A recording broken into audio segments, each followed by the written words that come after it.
So, let's talk about paradoxes.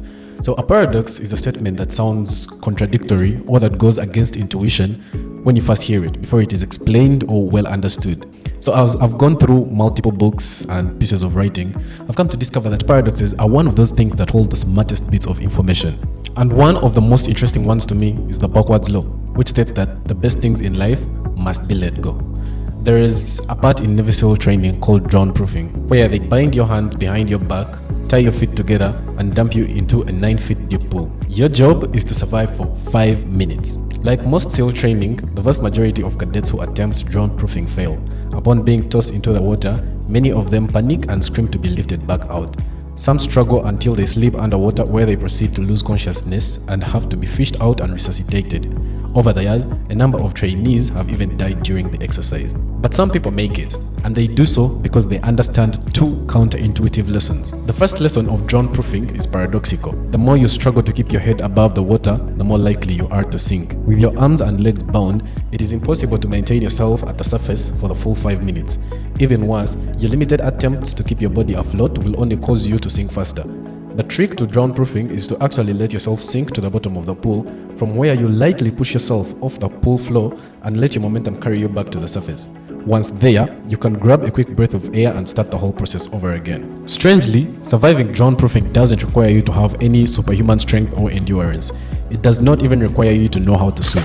On the contrary, it requires you to not know how to swim. Instead of resisting the physics that would normally kill you, you must surrender to them and use them to save your own life. The second lesson of drown proofing is more obvious but paradoxical as well. The more you panic, the more oxygen you will burn, and the more likely you are to fall unconscious and drown. In a sick and twisted way, the exercise turns your survival instinct against you. The more intense your desire to breathe, the less you'll be able to breathe.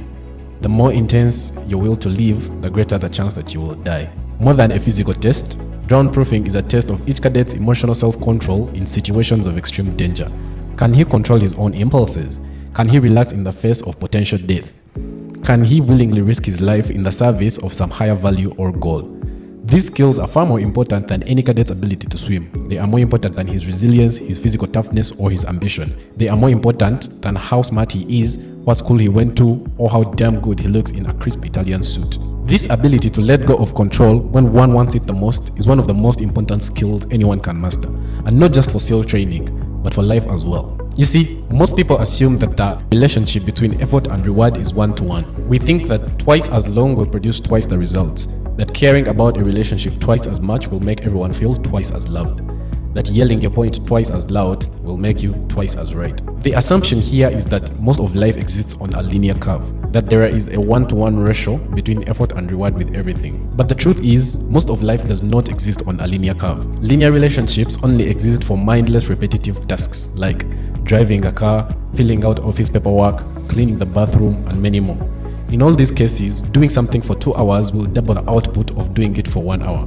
But that's simply because they require no thought or ingenuity. Most activities in life do not operate along the linear curve because most activities are not mindless or basic. Most activities are complex, mentally or emotionally taxing, and they require adaptation. Therefore, most activities actually operate on a diminishing returns curve. Diminishing returns means that the more you experience something, the less rewarding it becomes. A classic example of this is, money. The difference between earning 1 million Ugandan shillings and 10 million is huge.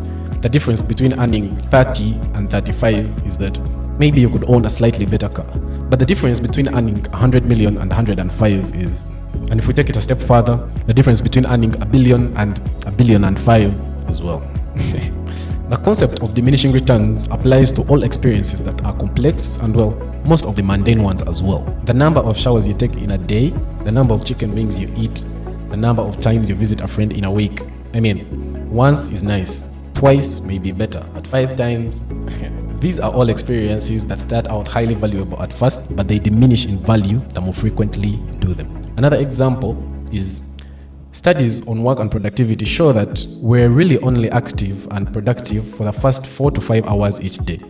Every hour after that suffers severely with diminishing returns, to the point where the difference between working 14 hours and 16 is basically nothing, not counting sleep deprivation. Friendships operate on a diminishing returns curve.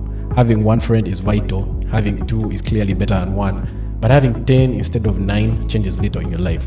And having 21 instead of 20 just makes remembering people's names that much more difficult.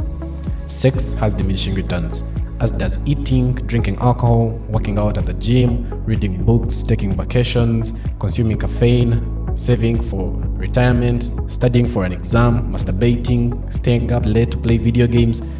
All these are examples that suffer diminishing returns, and they are endless. All give back less the more you do them.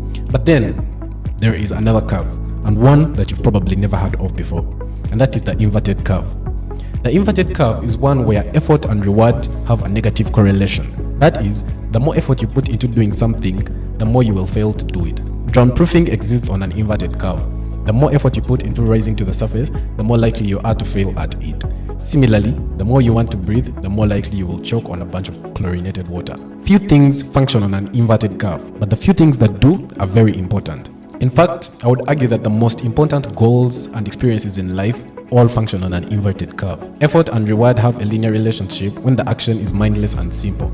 Effort and reward have a diminishing returns relationship when the action is complex and multivariate. But when the action becomes purely psychological, an experience that exists solely in our own consciousness, the relationship between effort and reward becomes inverted.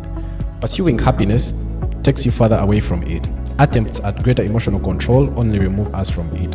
The desire for greater freedom is often what causes you to feel trapped. The need to feel loved and accepted by others prevents us from loving and accepting ourselves. Aldous Huxley wrote that the harder we try with the conscious will to do something, the less we shall succeed. Proficiency and results come only to those who have learned the paradoxical art of doing and not doing, or combining relaxation with activity. This is the backwards law. Desiring a positive experience is itself a negative experience, and accepting a negative experience is in fact a positive experience. It extends to most, if not all, aspects of our mental health and relationships. Control. The more we strive to control our feelings and impulses, the more powerless we feel. Our emotional life is unruly and often uncontrollable, and it's the desire to control it that makes it worse. Conversely, the more we accept our feelings and impulses, the more we are able to direct and process them. Freedom. The constant desire for more freedom ironically limits us in a number of ways. Similarly, it's only by limiting ourselves, by choosing and committing to certain things in life, that we truly exercise freedom. Happiness. Trying to be happy makes us less happy. Accepting unhappiness makes us happy. Security. Trying to make ourselves feel as secure as possible generates more insecurity. Being comfortable with uncertainty is what allows us to feel secure. Love. The more we try to make others love and accept us, the less they will. And more importantly, the less we will love and accept ourselves. Respect. The more we demand respect from others, the less they will respect us. The more we ourselves respect others, the more they will come to respect us. The more we try to make people trust us, the less inclined they will be to do so. The more we trust others, the more they will trust us in return. Confidence. The more we try to feel confident, the more insecurity and anxiety we create. The more we accept our faults, the more comfortable we feel in our own skin. Change. The more we desperately want to change ourselves, the more we will always feel as though we are not enough. Whereas, the more we accept ourselves, the more we will grow and evolve because we'll be too busy actually doing cool shit to notice. When it comes to these lofty, abstract existential goals, our minds are like a dog who, after a lifetime of successfully chasing and catching various small creatures, has turned and decided to do the exact same strategy on its own tail. But a dog can never catch her own tail. The more she chases, the more her tail seems to run away. This is because the dog lacks perspective to realize that she and the tail are the exact same thing. The goal is to take your mind, a wonderful thing that has spent a life of learning, and to chase various creatures, to teach it to stop chasing its own tail, to stop chasing meaning and freedom and happiness, because these only serve to move it further away from itself, to teach it to achieve what it desires by giving up what it desires. So, the second paradox that I find really interesting is the paradox of choice. Imagine walking into an ice cream shop on a hot afternoon. You're excited, you're ready to get some milky goodness into your mouth. And instead of finding the 5 flavors that you are used to, you find 50. You're an ice cream lover. This is exciting. There is vanilla, cookies and cream, rocky road, butter pecan, pistachio, Neapolitan, coffee, salted caramel, chocolate chip, cookie dough, mango, birthday cake, matcha green tea, and many more. At first you are thrilled, but as you start to decide, you feel overwhelmed. You second guess yourself. What if I choose Rocky Road and miss out on pistachio? What if I choose chocolate chip and miss out on whichever other one? What should have been a simple fun decision turns into a complex choice exam. So while more choices seem better, they can actually make us less happy, more anxious, and less happy with the decision we make because of the fear of missing out. It is exponentially increased by the existence of all these other choices. When faced with too many choices, we struggle to make a decision at all. How many times have you spent ages scrolling on Netflix trying to pick something to watch, only to end up watching something familiar or not even choosing at all? The more options we have, the harder it is to decide. The problem with the paradox of choice isn't just with how hard it is to choose what we are going with. It also affects how satisfied we feel with what we have chosen. Post-decision regret, opportunity cost. Choosing to do something automatically means not choosing to do the other thing. When you choose from 5 flavors, you are more likely to be happy with what you get. But when you choose from 40, you may be less satisfied with what you picked. Yet at the surface, it seemed like having many options to choose from would be what you would have wanted. But now you are less happy with your ice cream because of this. The paradox of choice doesn't affect us all in the same way though. We have maximizers. These are people who feel compelled to find the absolute best option in any situation. Maximizers are the ones who will read hundreds of reviews before buying a phone, or researching tens of restaurants before finding a place to eat. While on the surface this looks like a good thing, if not psychologically handled well, it can lead to dissatisfaction because maximizers continuously wonder whether they made the right choice or not. On the other hand, we have satisficers. These are people who aim for good enough. They make decisions quickly and don't over-obsess about what they could have missed, which of course usually makes them happier and more relaxed. In today's world, we are bombarded with options. What to eat, what to watch, where to live, what to wear. This can lead to decision fatigue. So one way to deal with the paradox of choice is to embrace the idea of good enough. The other way is to limit the number of options that we actually consider.